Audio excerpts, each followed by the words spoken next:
if I could talk to my old self, like what are some of the mistakes that I would tell him to avoid? My number 5 would be not warming up or stretching. What would you consider a good warm up before after the stretch? Like I know you stretch in the beginning, and then you do your warm up. Some people do it the other way around. Some people warm up just to get warm, obviously. Mm-hmm. So that way when they stretch, their muscles can actually stretch as Right. like they're supposed to. Because if you stretch cold, you're really not, Yeah. you're prone of getting injured.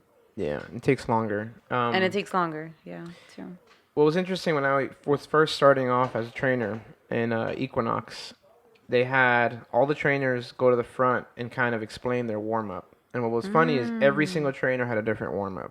Interesting. But at the end of the day, like most of it was uh, concentrated on joint manipulation.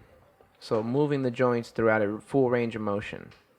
So even if you don't know much, you can just think, let me bring every single joint into a full range of motion, right? Full range of motion with my shoulders, with my neck, with my spine. Like even if you just did that, Right. that would be a good warm up. But it's very vague. I mean, you tell someone to warm up, they might think it's a 10-minute Jog. jog Yeah. or 5 minutes on the bike. I think there's two parts to a warm up. I think, yes, there is the part where you have to get your blood pumping, right? You have to get your body warm, get your blood moving, get your heart rate up. That's one part. But I think I stretch in the beginning because of correctional stuff. Like everyone that I meet, a lot of my clients, they're tight from just daily life. They have tight, hip flexors, tight back, tight, neck, Yeah, they're sitting tight all wrists. day. They're sitting all day. If we just go through like my basic warm up and don't address those issues, and we get to the strength training, you're actually setting up your client to fail Right. or to, have an injury. But I take the first, let's say, 10, 20 minutes to do some correctional exercises to kind of undo what life is doing to them. And I think that's what most people need because when you come to the gym, nobody's 100% range of motion. So if you don't dedicate time to increase that range of motion, to get your flexibility and mobility back in all these different joints, you're never going to get it. And think about it. If you sit down all day, you're tightening yourself up. If you train and you're squatting and jumping and lifting and pushing and pulling, like you're tightening yourself up as well. So if you never have a moment where you kind of release everything back out, then you're just going to lead yourself to injury. So if you had like great range of motion, I would say you can do a quick 10-minute warm up where you're just kind of like moving through, doing hip openers, shoulder openers, neck openers, spine openers, things like that. But if you are like really, really tight, you might spend the first half of your workout just doing correctional exercises where you're doing like these long poses where you're like holding a pigeon stretch for let's say 3 minutes. I mean, Yeah, we've been those are the doing those, best. and you've seen the benefit of doing those and not doing those, right? Yeah. I mean, I you actually suffer don't from even want to start right my without actual workout without doing all that stuff first. And even if it takes an hour, I don't care. right, and I think Like my performance is way better. right, and I think it's because you're putting in those long static stretches. I mean, there's this train of thought. Like you want static stretching at the end. Like this is the way they teach me in when I went to school. It was like the beginning warm up, right? Dynamic movement, meaning you're just moving joints, moving hips, moving arms and legs, and just opening things up. And then static is just holding, Right. and you do that at the end. Well, now I'm doing it static and dynamic at the same time. Like I'll go in and you know I'll hold a pigeon stretch, but when I'm holding the pigeon stretch, I'm not just sitting in it. I'm moving my hip back and forth. I'm bouncing kind of Right. in and out. And I think that's where your static and your dynamic kind of come together. And I'm also holding it for like 2 to 3 minutes. And I think this is a thing that most people would never think of is holding a pose for 2 minutes.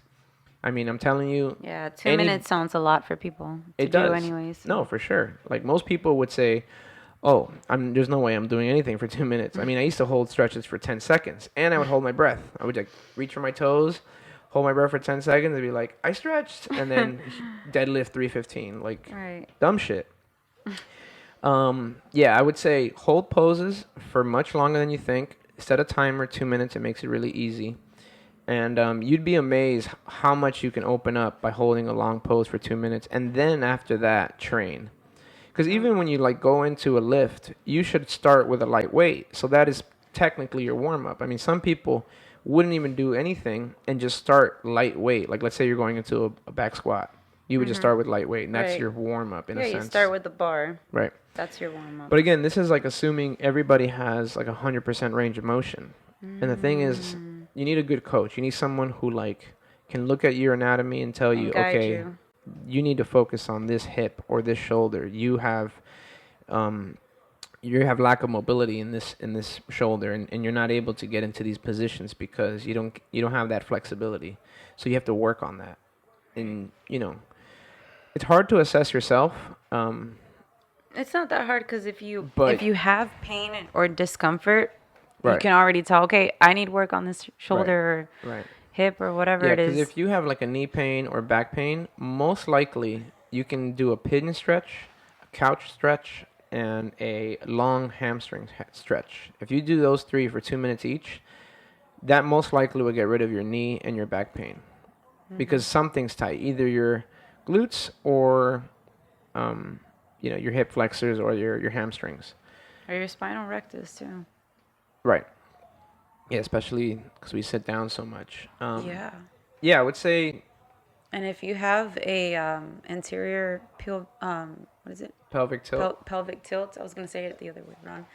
Then like your spinal rectus are so contracted that it's Hmm. pulling the pelvis, pushing it forward. Right. So it's when your hip is rotated forward. Right. So that's people have like a big arch in their lower back. Their hip flexors, which are right in the front, are really tight from sitting. Pelvis shifts forward.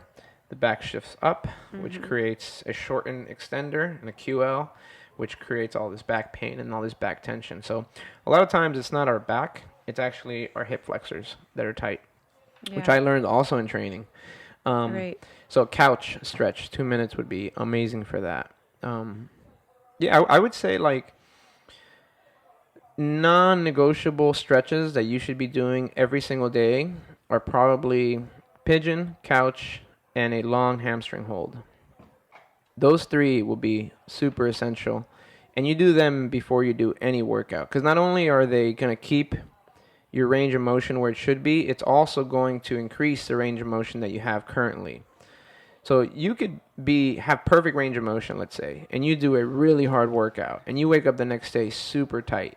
Hmm. But then you do these three stretches, you feel so much faster, like more recovered, that you can almost train again. Right. And then for someone who is like, an average Joe that doesn't train much and they sit all day, they are coming from a point of sitting. They don't have that range of motion yet. So now this, from you know, a correctional standpoint, now becomes an exercise to gain range of motion.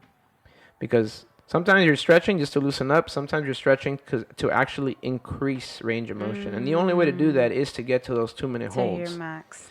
Yeah, because if you just stretch and you go, okay, I feel loosened up, I'm gonna go ahead and start my workout. If you're not touching your toes, you got some work to do. Right. You know what I mean? Like you should have this hamstring flexibility where you can put your palm on the floor. Yeah, but remember, you also have to have like the expectation of like, okay, maybe I'm not there yet. Not you can't have so high of an expectation. It's little by little because Well, you're I trying wouldn't to say touch. high. I would say potential. Everyone has the potential to be hamstring flexible to the point where they can put their hand on the floor. I believe that. No, I know, but you have to like what I'm trying to say is that you have to have the mindset of like and the realistic Oh yeah, it's thought gonna of take time. process that yeah, you're not going to be able to touch it right then and there. No, no, I'm not saying that. I'm just saying unless you are touching the floor with your hands, you have some work to do. Unless you're doing these long holds, you're never going to get there. If you continue to ignore it and you just go into your training, Yeah. so why not spend an extra couple minutes a day in before your workouts, do these long poses, and inevitably you'll get there. It might take you whatever, a year or 2 years, but inevitably you can get there. what's interesting about range of motion is you can actually measure it. Like you can ask a lot of experienced trainers. Range of motion is universal. Yeah. We all have the potential. This is where you're at now. You want to get, let's say, to 90 degrees. You're at 80 degrees. There's ways to measure this, and I think you have to have a part of your workout where you're trying to gain that 100% range of motion, but at the same time, gaining strength, gaining balance between left and right. As you can see, this is more complex than you think. Yeah, we're only on the We're first only on one. we're only on the first one. Okay, so in conclusion. Okay, so in conclusion, warm up and Stretching. stretching is very important.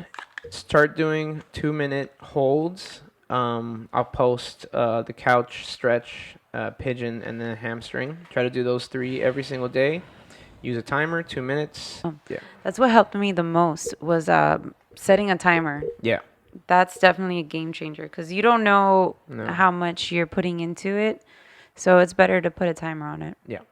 Put a timer, 2 minutes, get it done, and yeah. then start your workout. And that way they're both equally even, too. Right. Right. So yeah, stretch, people, warm up. Listen to somebody who had many injuries. It's non-negotiable. And I'm starting to get better. Like I have pain, constant pain on my back, my lower back, and my left shoulder. And little by little, Right. I'm getting there. And it's because you've been consistent, and you've been putting that little time in the beginning, not rushing it. Yeah. Yeah, don't rush it. Be patient. Because if you can fix these little injuries, you can train way longer and way harder. But if you don't address these things and you don't have a game plan to address these things, they're only going to catch up to you, these injuries. And then you're going to get really injured, and then you're going to be out. And then when you can't train, you're going to be miserable. You don't want to get there. So that's I all only it is. have back pain when like I wake up and I'm stiff, early in the morning, or if I'm not doing anything, if I'm not mobile, Right. then I feel everything getting tensed. Yeah. But as far as that, no. Yeah, I had back pain for years. Stretching was the only thing that saved me.